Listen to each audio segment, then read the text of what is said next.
What's going on, guys? Overman back again, and goddamn, I've never seen a game take the world by storm the way I've seen Pokemon Go do it. I've seen it on the news, all over YouTube, and I've seen tons of people walking around playing it too. And at first, I was really excited to try it out because I really like walking. On a normal day, I take anywhere from 10 to 2,000 steps. Walking serves a lot of purposes for me. Sometimes it's an escape so I can clear my head, sometimes I like walking and thinking about stuff, and of course, it's a decent form of exercise, and I like getting some sun too. And another thing I really like doing is playing Pokemon. I have an emulator on my phone and I play Fire Red on it because mobile games suck. And a little while ago, I was really into Pokemon ROM hacks, whether it be one that someone else made online or one that I made myself. And around the same time, I was playing a little bit of Pokemon Showdown as well. And I really like building teams and playing against other people, but I sucked and I lost a lot. Anyways, the point is, I really like walking and I really like playing Pokemon. So I figured I was gonna love Pokemon Go, but I don't. Hell, I don't even like it. And that's because Pokemon Go is probably the worst Pokemon game I've ever played. And that's mostly because the gameplay mechanics suck. It boils down to button mashing, or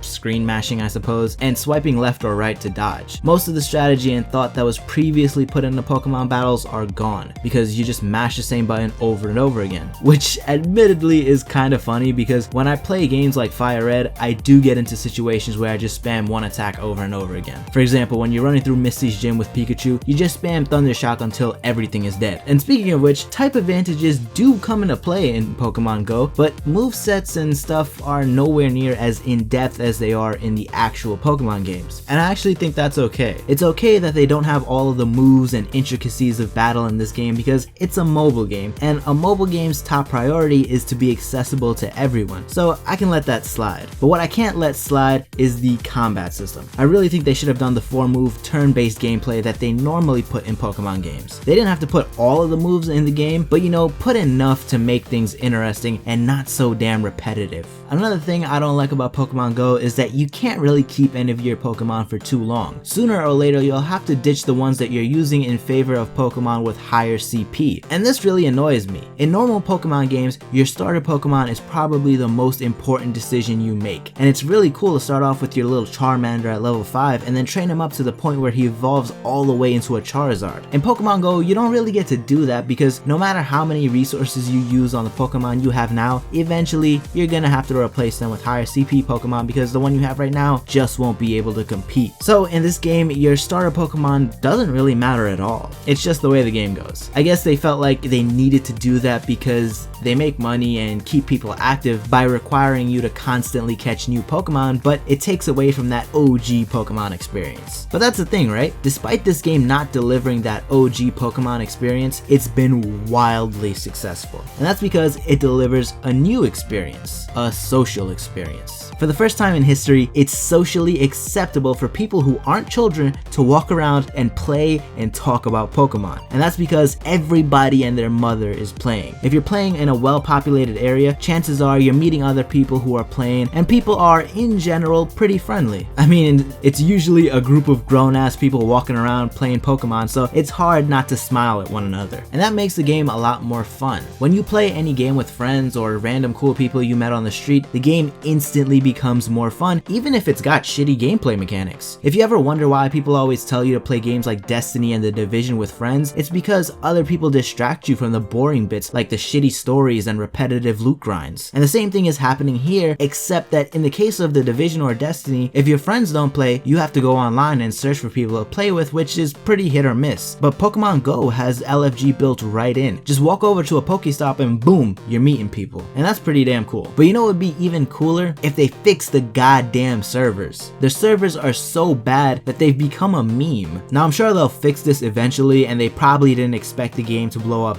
this big, but nonetheless they have to step up and fix it because buggy games put a really bad taste in people's mouths. But even after they fix the servers, I'm wondering how long Pokemon Go is going to remain popular. I mean, it's obvious that it can't maintain this insane level of popularity forever, but I wonder how much of the player base will remain after the honeymoon phase is over, because the gameplay mechanics do leave a lot to be desired, and after people hit max level, what are they gonna do? You can't battle your friends or anything, so people are probably gonna leave. And the thing is, a lot of people have gotten into Pokemon Go because everyone else is playing it. It's kind of a trendy thing, and as it normally goes with trends, they come to an end. So when people stop playing it, more people will stop playing it. The snowball effect, basically. And speaking of snowballs, here in New York, winters can be pretty damn cold, and sometimes the snow is ridiculous too. Are people gonna be walking around playing Pokemon Go in the cold? I don't know. It depends on how the developers handle the game and how people respond. I've heard a lot of people say that when the newer generations of Pokemon come out, they're done, because for a lot of people, the OG 151 Pokemon hold a special place in their heart. But I bet there are a bunch of other people that grew up on the later generations of Pokemon too, so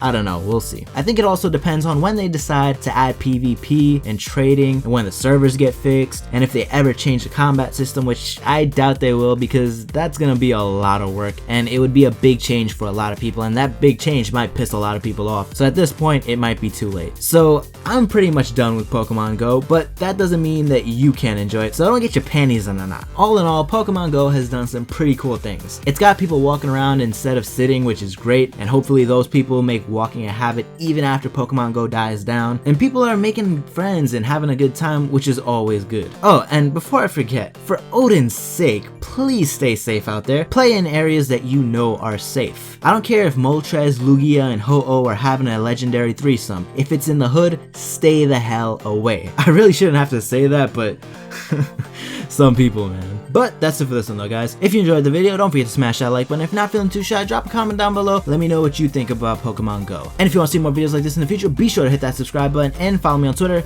Link will be in the description box below. That's it for me though, guys. Over, man.